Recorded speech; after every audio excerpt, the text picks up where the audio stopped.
দুনিয়ার জমিনে সবচাইতে বড় পেশা হচ্ছে মুয়াজ্জিনী পেশা। হাসরের কিয়ামতের ময়দানে লক্ষ লক্ষ অসংখ্য অগণিত কোটি কোটি মুমিন মুসলমানের ভেতরে, অগণিত অসংখ্য মুসলমানের ভেতরে সবার মাথা ঊর্ধ্বে থাকবে মুয়াজ্জিনের মাথা। কিন্তু দুনিয়াতে তাদের বেতন কম। মুয়াজ্জিন হচ্ছে দুনিয়ার সর্বশ্রেষ্ঠ আল্লাহওয়ালা ফরহেজগার মুমিন আল্লাহর সাথে ব্যবসায়ীর মধ্যে 1 নম্বর ব্যবসায়ী হচ্ছে মুয়াজ্জিন। কিন্তু দুনিয়াতে তাদের হাদিয়া, তাদের বেতন খুবই অল্প কম, কিন্তু সবার ঊর্ধ্বে থাকবে তাদের মাথা। কখনো কি ভেবেছেন মুয়াজ্জিন হবেন? মুয়াজ্জিন কিভাবে হয়? মুয়াজ্জিনদের তো বেতন কম, তারা সমাজে অবহেলিত। কিন্তু এই কথা শুনেছেন মুয়াজ্জিনের স্ত্রী, পুত্র, বউ, বেটি না খেয়ে আত্মহত্যা করে মারা গেছে?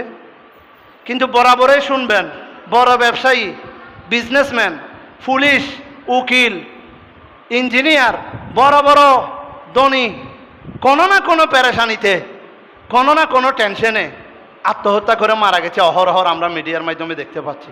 কিন্তু কোনো মুয়াজ্জিনের পরিবারের এই কথা শুনেছেন? না। অল্প হলেও আল্লাহ সেখানে বরকত দিচ্ছে, সুবহানাল্লাহ।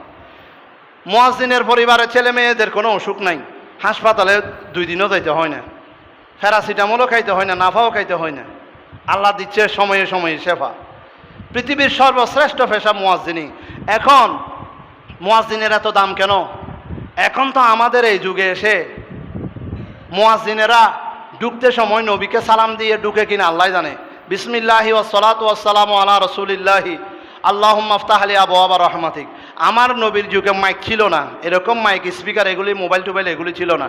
তবে হযরতে বেলাল রাদিয়াল্লাহু তাআলা আনহুর আযান আরশ মুআল্লায় পর্যন্ত আল্লাহর দরবারে শোনা যেত, সুবহানাল্লাহ।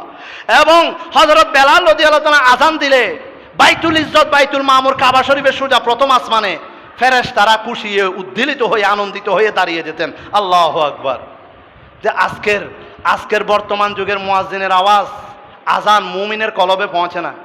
কারণ কি? নবীর মহব্বতের অভাব।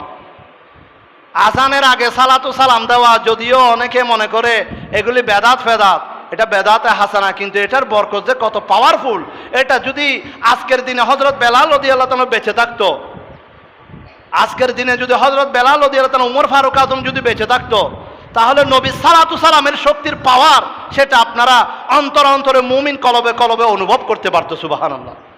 এটার শক্তি সামর্থ্য। আজানের আগে আসসালাতু ওয়াসসালামু আলাইকা সাইয়্যিদি ইয়া রাসূলুল্লাহ বলে তারপর আজান দেওয়া, তার মানে কি? আজানের আগে সালাতু সালাম দেওয়া মানে দুরূদ শরীফ পড়া। আজানের আগে সালাতু সালাম দেওয়া মানে কি? সালাতু সালাম মানে কি? নবীর শানে দুরূদ শরীফ পড়া। আর একবার দুরূদ শরীফ পড়লে 10টি গুনাহ মাফ, 10টি রহমত আসে, দুনিয়ার 10টি ইজ্জত মর্যাদা আল্লাহ বাড়ি